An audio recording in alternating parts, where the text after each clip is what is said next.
Hello friends, welcome to KHR rocking updates. AP schools సంబంధించి చూసుకుంటే మనకి రేపైతే సెలవులు అనేవైతే ప్రకటించారనమాట. ఈ యొక్క భారీ వర్షాల కారణంగా సెలవులను అయితే ప్రకటించారు. కాకపోతే అందరికీ కాదు, కేవలం ఈ జిల్లా వాళ్ళకి మాత్రమే. అది ఏంటో ఈ వీడియోలో కంప్లీట్గా డీటెయిల్గా తెలుసుకుందాం. అంతకంటే ముందు కొత్తగా ఎవరైనా మన ఛానల్ని చూసినట్లయితే వెంటనే ఛానల్ని అయితే సబ్స్క్రైబ్ చేసుకోండి. అలాగే పక్కనే ఉన్న బెల్ ఐకాన్ ఆన్లో పెట్టుకోండి. అప్పుడే మీకు నోటిఫికేషన్ ద్వారా ప్రతిదీ కూడా మీకు తెలుస్తుంది. ఇంకా ఆలస్యం చేయకుండా వీడియోలోకి అయితే వెళ్ళిపోదాం. సో మనకు వచ్చిన లేటెస్ట్ అప్డేట్ ప్రకారం మీరు ఇక్కడ చూస్తున్నారు కదా, రేపు ఆ జిల్లాలో స్కూళ్ళకు సెలవు అని చెప్పేసి ఉంది.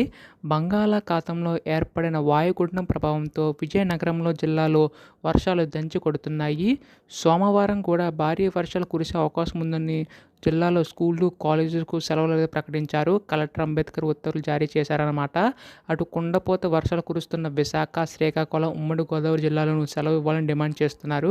సో దీన్ని బట్టి చూసుకుంటే మనకి ఇక్కడ మనకు చూసుకుంటే విజయనగరంలోని ఈ జిల్లాలో అక్కడ ఏవైతే ఉన్నాయో సో వాళ్ళందరికీ స్కూల్స్, కాలేజెస్ కూడా మనకి సెలవులు అయితే ప్రకటించారనమాట. అటు మనకి ఇక్కడ చూసుకుంటే విశాఖపట్నం, అలాగే శ్రీకాకుళం, ఉమ్మడి గోదావరి జిల్లాలోని కూడా మనకి వర్షాలు కురిసే అవకాశం ఉందని చెప్పి వాతావరణ శాఖ తెలపడం అయితే జరిగింది. సో అక్కడ కూడా సెలవు ఇచ్చే అవకాశం ఉంది.